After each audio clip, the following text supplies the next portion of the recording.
Welcome back to Making Mizzou. I'm your host, Martin Rucker, with my homeboy, Tommy Saunders from Carney Mo.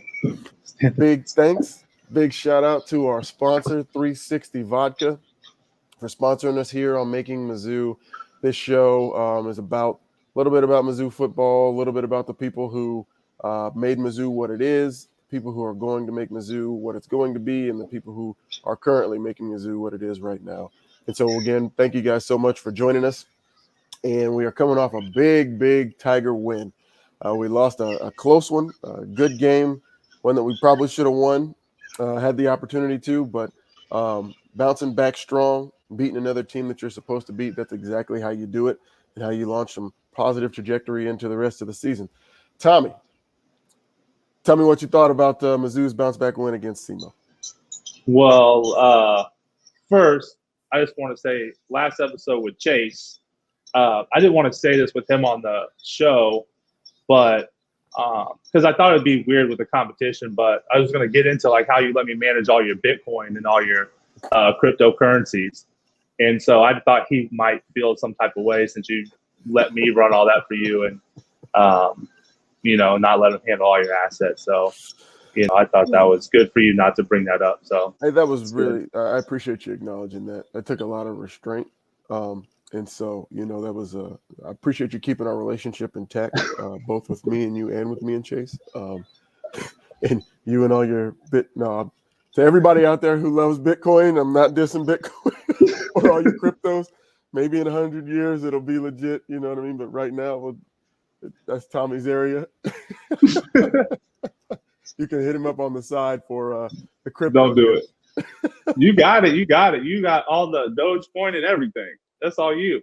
I do got a little bit of it, but just a little bit of it because I'm still not quite sold yet. Yep, I feel you. Anyways, the game, I turned the game on. I was late. I recorded it and was about to start it from the beginning. And I looked at it, and it was 38-0 in the second quarter, and I didn't watch any of the game, to be honest. But after a close game like Kentucky, you want to see them come out and dominate SEMO. And they did that. Great confidence booster going into Boston College. So we'll see how they show up this weekend. But I was glad to see that they came out, got a big win, got some confidence, and got a bunch of people on the field. Yep. Nope. I felt the same way. Whenever you go into a game, there's a hostile environment there in Kentucky, and it was a hotly contested game. It went all the way down to the end, and it didn't work out in our favor. And just having been on teams in the past, 2004, the year we were supposed to be really good and didn't even end up going to a bowl game. And, 05, 06, good seasons, but, still lost some games we shouldn't have. You can get, and you see it all the time around the country, you can get that hangover effect, right? You put so much into it, it didn't quite work out. You're upset. You're still focused on that game a little bit going into the next one, even though it's not necessarily top tier competition. Sometimes you have the tendency to play down to the team's level that you're playing against, or, you think you can take a week off. And so you don't prepare as hard. And that clearly wasn't what happened here in this game. And so I was really glad to see that. I also feel like that's kind of the sign of a mature team that's able to handle a loss, deal with the loss, and then come back and win a game they're supposed to. You look at the schedule, and there's games on here where you're like, yeah, you're supposed to win those games. But at the same time, you still got to go out and win them.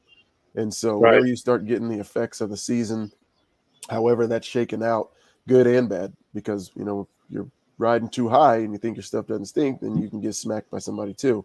And so by seeing them bounce back, they beat Central Michigan, team they should beat, and then losing Kentucky and now beating SEMO. They're winning the games they're supposed to win, and that's almost half the battle right there. And so I'm really proud of that, and I'm really excited about, the possibilities, because everything that this team wants to do is still on the table. We got a lot of season left to go. And so, this is they're back on track. Right. Looking at Mizzou's schedule, this is a really big game for them.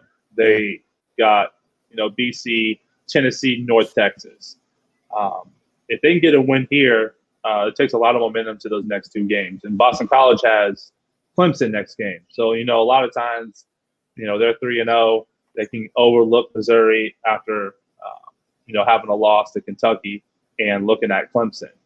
Yep. And so it's going to be a really good game. It's going to be interesting to see how each of these teams' schedules pan out after this game, because this could be a huge win for Mizzou and momentum into the rest of the season. Yeah, and I think that it's good that we're playing Boston College, because if you're playing another team that's a similar level of SEMO or something like that coming right out of this game, it's easy to kind of get lulled to sleep playing lower tier competition back to back to back, which is why I kind of like the setup of this schedule with playing an SEC team early and then having some decent competition, because Boston College is a team that can beat you. So, having to refocus, get back in the win column with SEMO, and now you've got a legitimate opponent that you're about to play. And not only are you not you're going there, you're not at home. They have to automatically refocus all over again. And so it's really kind of helping set the table for the rest of the season here, especially these first half of the season here, because Tennessee, we should win that game, but that's going to be a game that they're going to have to be ready for. And so Boston College allows them not to take any weeks off and makes them continue to stay locked in and be ready to go for the football season. Back in the day when you had those first four cupcake teams, there was two seasons, right? It was that season that you skated through, and then it was, all right, now it's time to play football. And so this gets you in that mindset of, hey, we got to play football, and it's time to go right now. Tie these cleats up, and let's go get it. We've never played Boston College, right? No. I don't think we have. What is it? Is your mindset different whenever you go play a team that you've never faced before? Are you more alert? Are you more ready? Kind of what is that for you as you're going to play a team like a Boston College? A team like this is a storied institution, right? Like, they've been good, they've been bad, they've been really good, they've been okay. But it's a team that and it's a team that can beat you. So the first thing in your mind is, for me anyway, what I would be thinking is, okay, after this game, I want to be able to say that I beat Boston College, right? Right. Nobody's going to be 10 years from now, nobody's going to know how good they were that season. They're not going to remember that. But there's bragging rights in saying that you beat a Big East team, you beat a storied college football program. Right. So that would be on my mind, is making sure that I prepared enough to win this game. And then the second thing is as serious as all of this is, these are unique experiences that not everybody gets to learn, or not everybody gets to experience, gets to go through. And so heading up there, I would be tuned into all of the scenery up there in the Northeast. It's an area that I haven't traveled much, even privately, recreationally. So just everything that comes along with it, checking out the campus as we go in, while staying locked in, and just appreciating the opportunity to go up there and stomp their butts. How about you? How would you prepare for this any different, or would it be the same as every game? I think what you just said about the scenery and everything, there's only two times we went and played somebody where I remember like the scenery and other real things about it that stuck in my mind. When we played at Arrowhead, I just remember driving up to Arrowhead Stadium, and you got Mizzou fans on one side and the other fans cussing and throwing stuff at the bus and flipping you off. And it was like the sun was setting. It was just an amazing, as you're going to the stadium, that gets you locked in to the game and the experience and the atmosphere.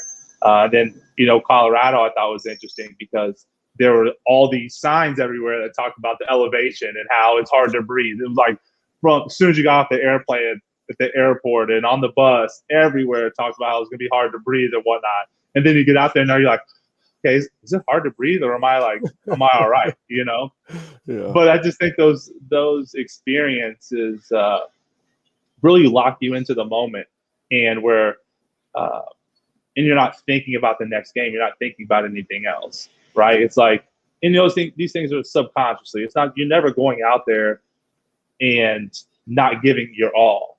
But for Boston College this week, they know they have Clemson next week. They know they're going to give everything they got the next week, right? So maybe this week they're not running as fast. They're not on their go routes. They're letting up a little bit, and all those things matter. If the receivers aren't stretching the field in cover two, the safety can play both. And so those are the things that I notice and I want to see. All those little details in the games that get overlooked, and it just looks like a big play, and mistakes. But some of those things have a huge impact in the game, and they're real because if you're not training yourself mentally in the off season, these are the games that it's going to show up. And a lot of this is for Boston College. They are the ones that have all the pressure on them. So, yep. And I think, if you got Clemson the next week, it might be easy to overlook this team coming in that's 2-1, trying to get ready for the big game, which, of course, no one looks ahead, but we all know that they do. Yeah, 100%. One game at a time. Right. One game at a time, but win the next play. Yes, It's about, can you focus? Can you focus? Can you be here now and go out there and give everything you got on this play? And that takes practice. You have to do that in the weight room in the summer. You got to do it every single rep in camp, and you got to be able to take it one game at a time. But if you don't practice that, then it's not going to happen during the season. So talking about focus, what did you used to do to get yourself in the zone? Did you have a pregame ritual? Was it a song? Was it, I don't know, what was it that you did? Put a towel on your head? What is it that you did every game to get you focused for the game that week? Man, the games are so long, okay? And I remember being on the sideline like, oh my God, this game is so long. The TV timeout, the first TV game. It's like, oh my God, it's only the first quarter? Like, what is going on? So I remember my red shirt freshman year, going into the offseason, I really made an effort to be able to switch it on right away. Okay. And so for me, I did that in the weight room before max out, before every set, is be able to sit there, get my mind right to give all my effort. And that's kind of where I focused on. It was all about effort. I can control how hard I go. I can't control anything else. And so for me, it was all about effort and staying in position. So like lifting weights was really easy because you can feel your body get out of whack if I'm bench pressing and my elbows go out, or I'm squatting and I don't keep my hips back. Like those things with my body I can control. And so I built a lot of confidence. And so for me, I would never step on the field unless I had that mindset, unless I was going to stop. I stop right before the sideline, take 10 seconds, 5 seconds, whatever it took, close my eyes, take a deep breath, and be ready to play and get my mind there. So for me, I did all this stuff around and listen to music, and we used to listen to songs and get hyped. But for me, it was really about stepping on the field. I wouldn't walk on the field at practice. If we had recruits and we're going down to the field to show them, I would not step in between the lines without getting my mind right. So for me, it was about turning it on because you can't stay intense for 3.5 hours. Right. I can't anyways. The intensity it takes to go out there and really play. What about you? What did you do? I think mine was the game week prep, right? Mm-hmm. I took training camp really seriously to get down our playbook because for me, focus is, I'm not like the most serious guy all the time, right? Like I'm not the most intense cat all the time, right? Like I like to have fun, and football was fun for me. But the only way that I could have fun on the field and perform well was knowing what I was doing. And when you know what you're doing, you can play football, right? You're not playing plays, you're playing the game. And so you're able to move more freely, you're able to adjust to defenders, you're able to adjust your routes a lot more on the fly, and that's when you're flowing. And just as a quick caveat, that's why the Kansas City Chiefs are so good. When you watch those guys that playing and they're smiling and you see them laughing, everything is genuine because those guys are having fun. When you see them breaking cats down and celebrating and things like that. It's not because they're arrogant. It's because these guys are legitimately having fun. And that's one of my favorite things about watching those guys. And I just bring that up because that takes me back to college of having fun playing football. So knowing what I was doing, making sure I had the game plan down pat, that we ran all the reps that I needed to run in practice leading up to the game. That was how I stayed focused. And then on game day, that was how I made sure my focus was right. And then on game day, I had pretty much had a ritual down. Wouldn't call it a ritual. It was just a process of how I got dressed. I had all my clothes folded in order. So I would, put my drawers on first, and then would go my pants, and then my socks, and then I would go get taped, and I guess I would get taped before socks, and then I come back in after I have my pads on, and I always had the same equipment dude that had Don put my pads on for me, and then I'd come in and get them wrist taped, and you would be getting taped at the exact same time. I timed it always, so you were getting taped when I was getting my eye black strips done. And Rex would be putting the eye black strip tattoos on, and we would listen to Lil Wayne "Upgrade You" freestyle. Yeah, let's go. Let's go. I know. Let's go. Every game, and that was how I stayed focused. That was how I got locked in on game day. And then, it's cliche saying, but it's true. All the work is done before the game, right? If you're still working on game day, if you're still in the playbook on game day, you're done already. You're cooked. And so by the time we came out of the locker room on game day, I was not one of the guys who went out early, in a tank top and tights on, trying to look good and that kind of stuff, or jumping around on the goalpost or playing long toss. Like I didn't need to do any of that. I didn't need to see the field until it was time to go, because I didn't want to waste any energy. So the games are long, and it takes a lot out of you to play them.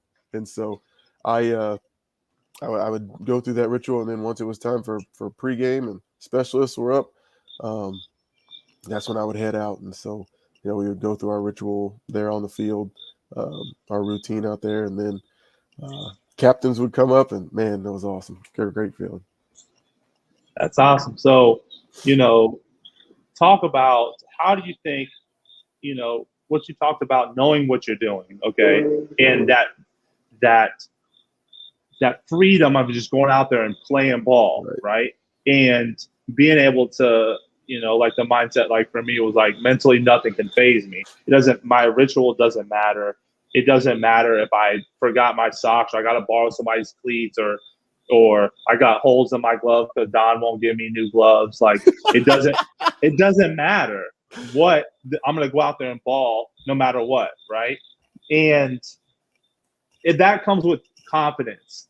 And, I don't think you got to experience this because you're Martin Rucker, but me as a walk-on starting out, the confidence comes later, but you have that.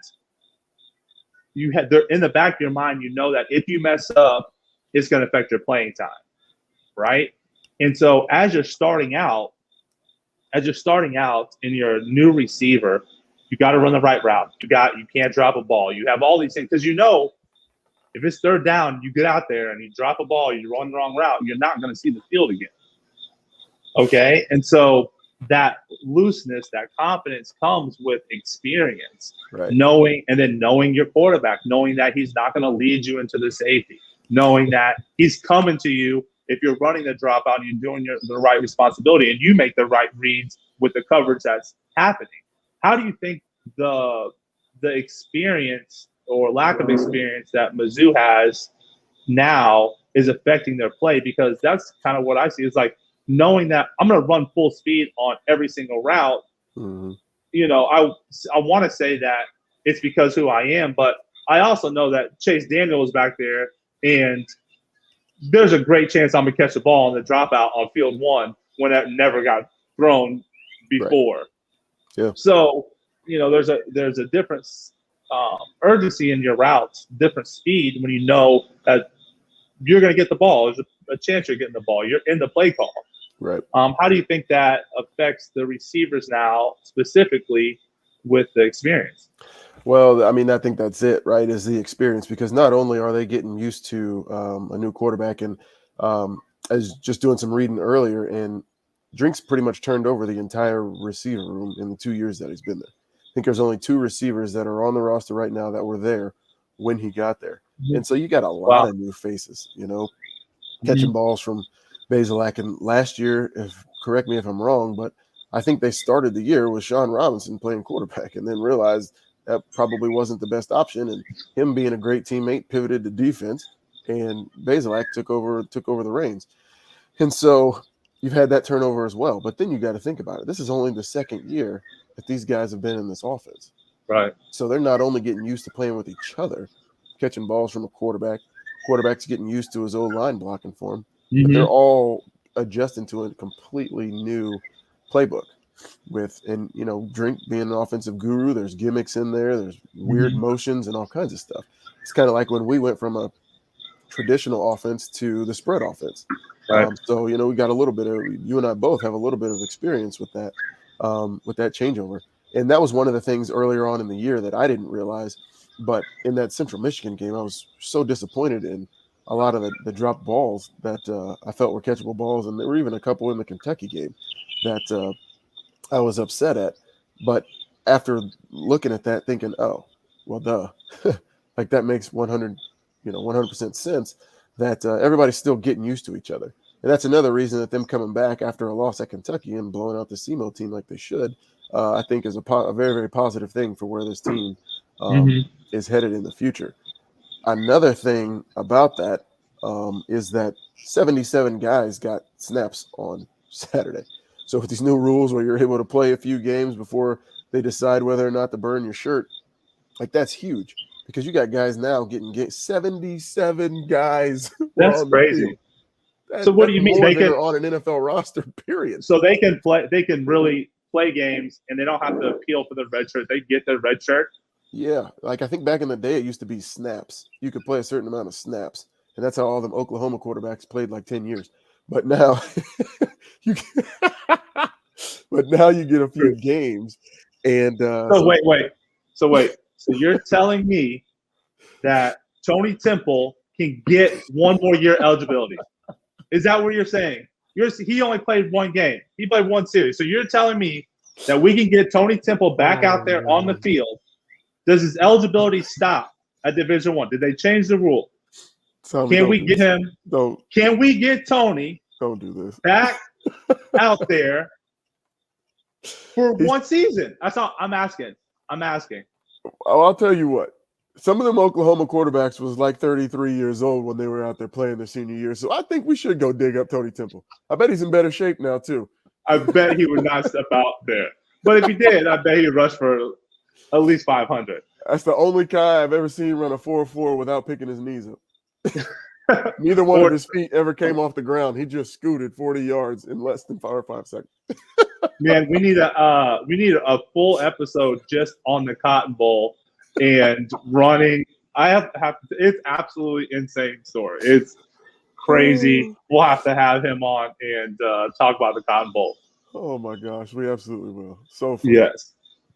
But anyways, sorry to distract you. But I got really excited. You say, hey, you only played one game, then bring him back. You know what I'm saying? I hear you. Oh man, that's hilarious. So just kind of thinking along the lines of the experience, though, how do you think your redshirt year would have gone? You think it would have been any different? You think it would have been any better if you would have gotten to show what you had in the first 3 games of the year? My redshirt year? No, I was terrible. I didn't know anything. I didn't know how to run a route. They just threw at Kearney High School. They just throw the ball up. I jump up and go catch it. I don't know how to run a route. Just throw it. Right. 90 smash. Throw it go up. Get it. Yeah, that's all I need. Didn't know how to run a route. Didn't know anything. Couldn't get off the line. Yeah.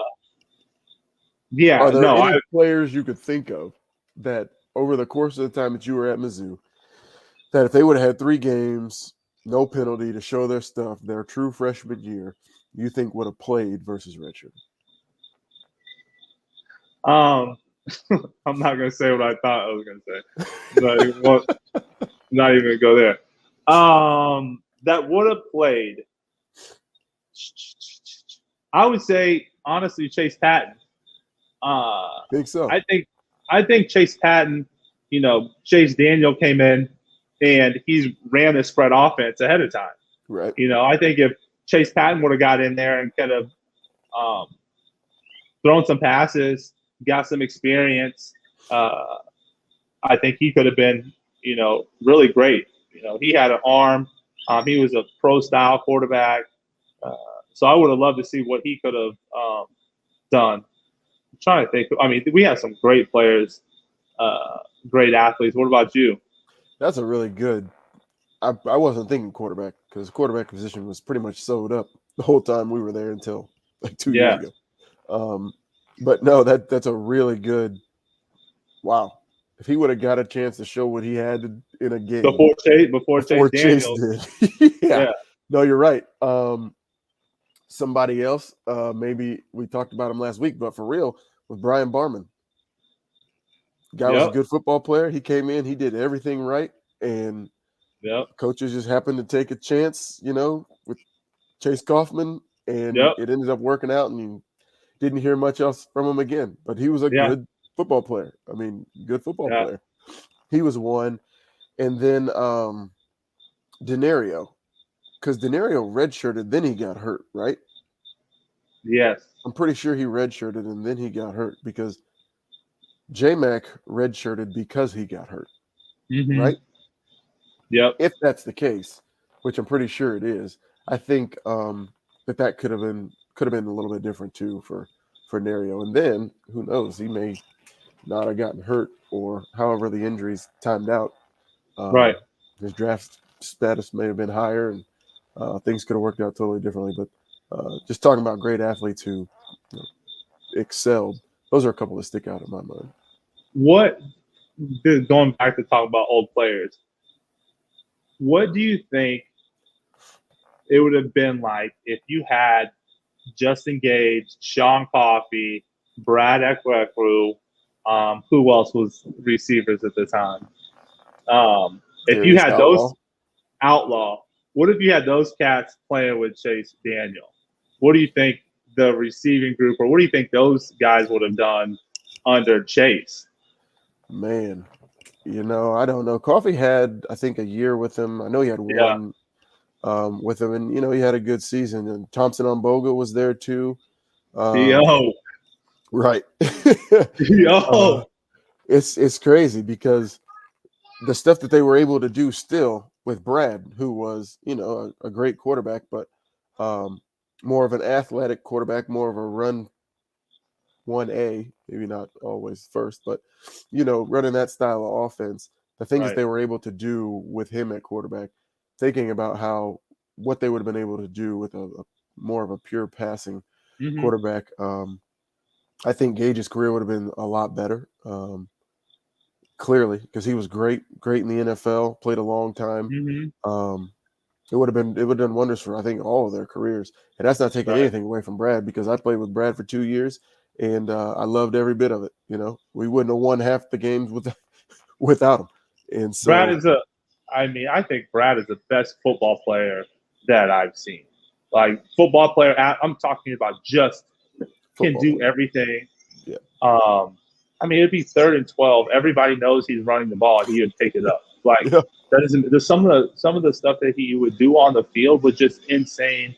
It's like everybody. I remember standing on the sideline my redshirt year, and I was like, "Is everybody else moving in slow motion?" And he is just running around.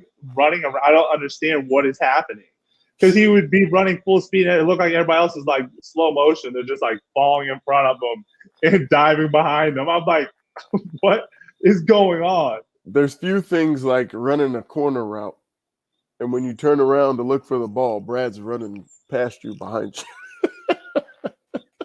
Yes. I'm out. Like, first of all, you're like, golly, man, y'all could have just called a run play. I'd have ran 20 yards down the field. He's right behind me. You could have just called the run play. Right. Then it's like, all right, perfect. Let's head to the sideline because Brad's headed to the house. Yes. This is good. But it was so necessary, though, needed back then, to have a guy who could turn chicken into chicken salad. Man. He saved a lot of plays, and a lot of games with his feet back in those days. No Right. discredit to the offensive line that we had back then, but we were still building the program, and it was different times at Mizzou. And so, again, I don't know how we got off on the Brad Smith deal. It's always time, though. Never the wrong time for a good Brad Smith tangent. Oh my God, Brad Smith. Hang on. My freshman year, we were in the rec center, okay, and playing basketball, and we're hooping, and I don't know Brad Smith like that, and this guy goes up and tries to shoot this turnaround jumper off the block, and Brad blocks this dude's shot. Okay, he jumps up, and it's like a volleyball spike. Okay, it bounces like 3 feet behind the guy. Okay, Yeah. and it bounces over the goal on the next court. I was like, this dude is incredible. Yes. Like he could hoop, he could do everything. So, anyways, shout out to Brad Smith. He's incredible. Can't do Shout anything. out to Brad Smith. And just since we're talking about hooping in the rec, if we got any older fans that are watching this show, you'll appreciate this. It'll be real quick.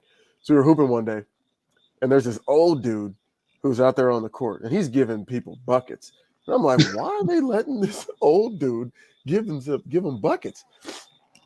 So I get out on the court, and I'm gardening, and we're going back and forth, and it's like he's trying, but like I can still tell, like he's still got a little bit left in the tank, and I'm like gardening pretty tough, and he like had his back to me, and then he spun and shot like a fadeaway, and I'm in his grill, and he shot it off the backboard. He called bank, and it went in. And I'm like, okay, who is this old dude? Because he was balling for real.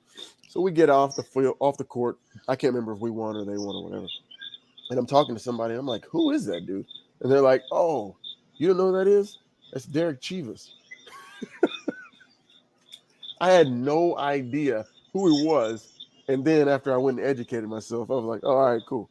Guys like top 5 Missouri ballers in history. Like, all right, I'll give him a fadeaway off the glass. He did that to me. Same thing. I think I have the same story, same exact story. He gave me like 15 or 16 though. So yeah, man. I felt a little better about myself. I was still crunchy though. I look back, and I don't know what was wrong with me, but I remember I hooped every night except for Thursday night at the rec during the season, my redshirt freshman and sophomore year. Seriously? Like after practice. Yeah. I'd practice, study hall, I'll go hoop, then sit in the hot tub. I'll play at least 3 games. No, sir. No, sir. Was at the house playing MLB 2000. Do you remember they had to make a rule that you couldn't hoop during the season? Yeah, I do. Sure do. That was all your fault.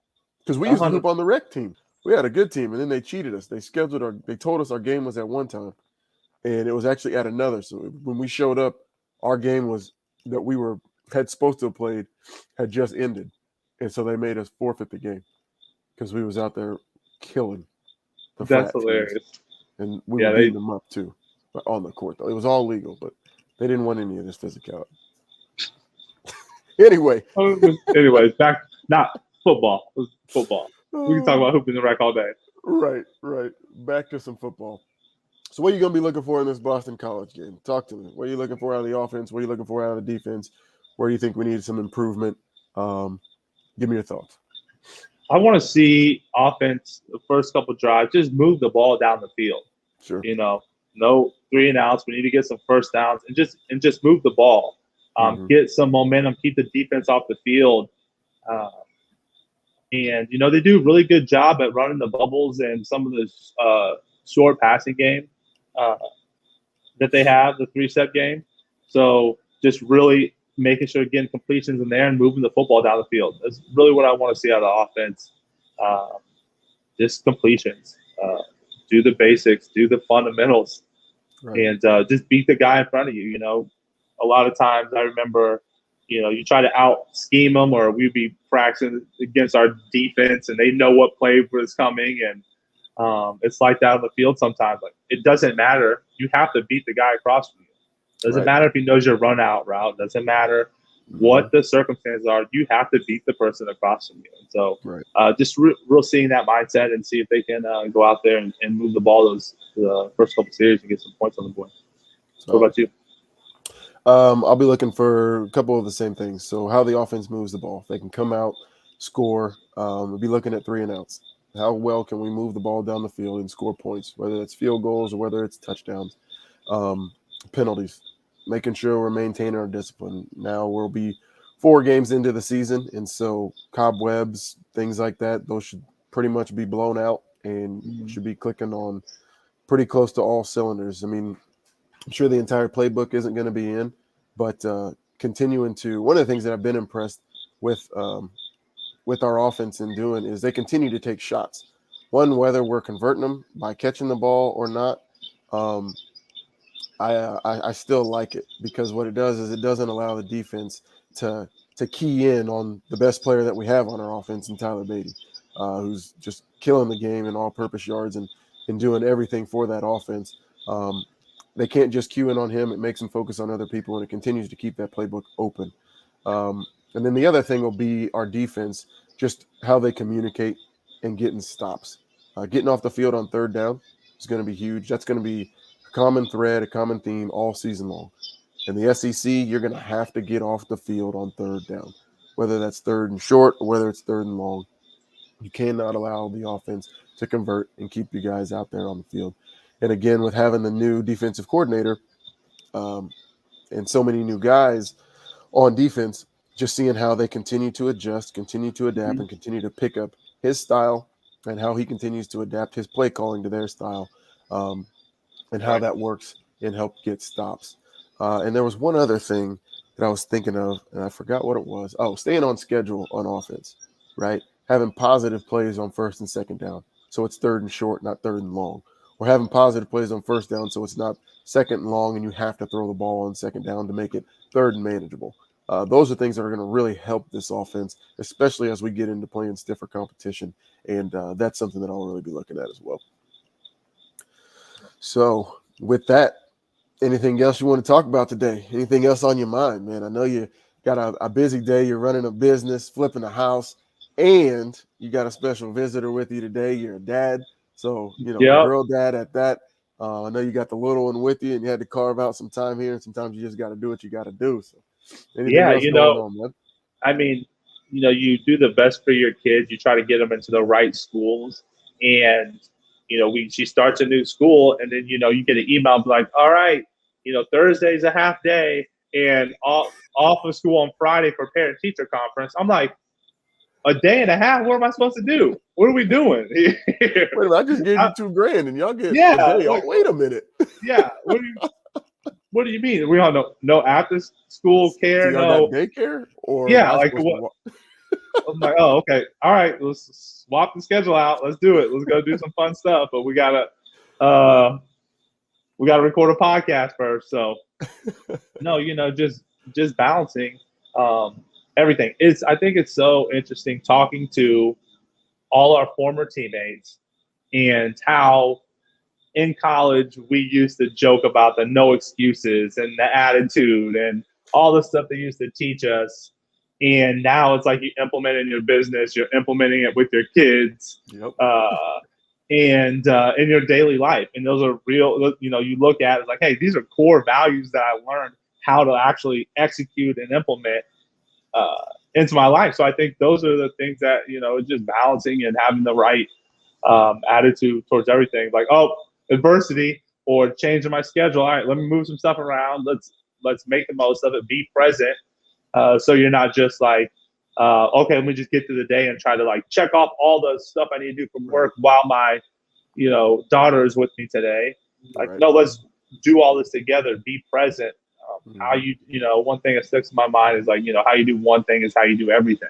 Right. So, if I can't be present with my daughter and do all of the things and make her day great and teach her and learn, how can I go be effective in my business, when something gets changed up or with my family. So that's really kind of taking, and that's football, right? Like adversity, like I said, when you step on the field, you're ready to play. So that's what I try to do and try to be present all the time. And this is why I work, to spend more time so I can take days off and do things that I love doing. And so I think it's just keep the right mindset, the right attitude.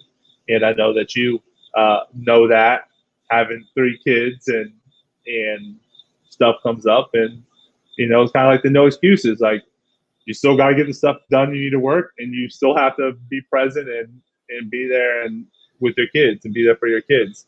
It's just like running a play. You call 2 of them.